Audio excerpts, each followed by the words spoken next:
You're reading this sentence right now, but for most of human history that would have been impossible. Not because you couldn't read, but because written language didn't exist. And before that, spoken language as we know it might not have existed either. For hundreds of thousands of years, your ancestors communicated without a single word. No grammar, no vocabulary, no sentences, just sounds, gestures, and something far more primal than anything we use today. So how did they do it? How did early humans coordinate hunts, warn each other of danger, express love, and pass down knowledge across generations without the one thing we think makes us human? The answer is stranger and more beautiful than you'd imagine. Let's start with a number that should terrify you. Anatomically, modern humans appeared roughly 300,000 years ago, but the earliest evidence of complex spoken language, that's only about 50,000 to 100,000 years old, and even that's debated. Some linguists push it back further, but the physical evidence is thin. What this means is simple. For at least 200,000 years, possibly longer, humans who looked exactly like you, with brains the same size as yours, were walking around Earth communicating in ways we can barely imagine. They weren't grunting idiots. Archaeological evidence proves they made tools, controlled fire, buried their dead with ceremony, and created art. They were sophisticated. They were intelligent. They just weren't talking, not like we do. But what were they doing instead? The first clue comes from something you do every single day without thinking about it. Right now, as you process these words, you're also processing a dozen other signals. The tone of voice you imagine reading this. The rhythm. If someone were speaking to you in person, you'd be reading their facial expressions, their posture, the tiny movements of their hands. Scientists estimate that up to 93% of human communication is nonverbal. Words are just the surface. Everything else is older, deeper, and far more universal. Early humans didn't need words because they had something better. They had gesture. In 2008, psychologist Michael Tomasolo published research showing that human infants, before they can speak, naturally use pointing and pantomime to communicate complex ideas. A 1-year-old can't say water, but they can point to a cup and make a drinking motion. They can gesture to be picked up. They can shake their head for no. Nobody teaches them this. It's hardwired, and it's not just humans.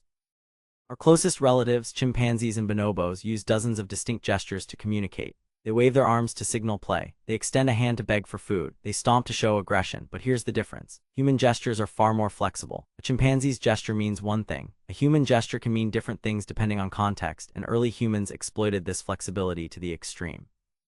Anthropologists studying modern hunter-gatherer groups have documented something remarkable. Groups like the Hadza of Tanzania or the Aboriginal Australians use elaborate gestural languages that can convey incredibly complex information without a single spoken word.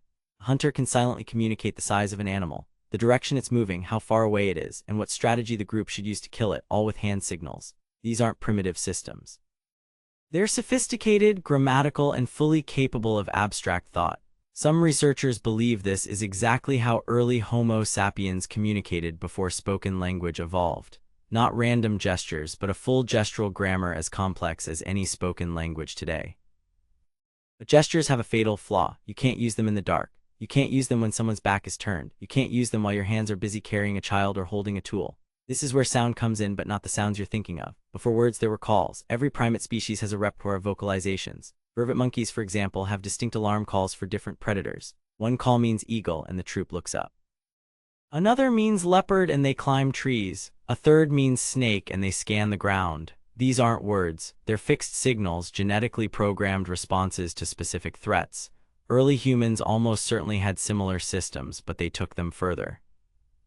Researchers have found that human vocal anatomy is uniquely adapted for complex sound production. Our larynx sits lower in the throat than any other primates, which increases our choking risk but gives us a vastly larger range of sounds. This didn't happen by accident. Evolution selected for communication so strongly that it literally made eating more dangerous. And here's what's fascinating.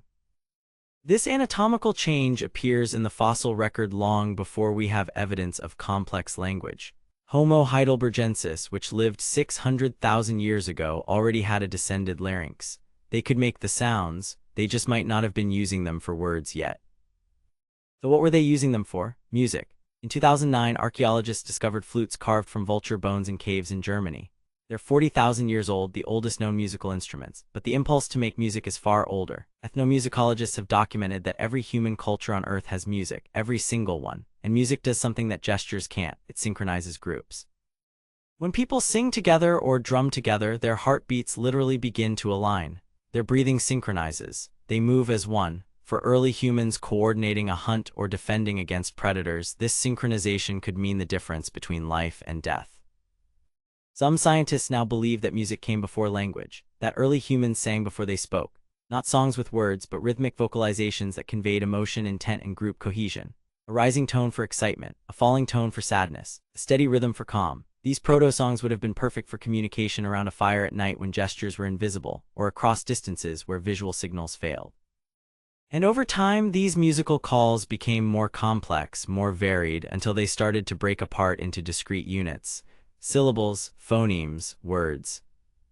We think of language as what makes us human, but maybe it's the other way around. Maybe we became human in the silence between words, in the gestures our ancestors made across firelit camps, in the songs they sang to keep the darkness at bay. We didn't start with words and lose something. We started with everything else, and words were just what came after.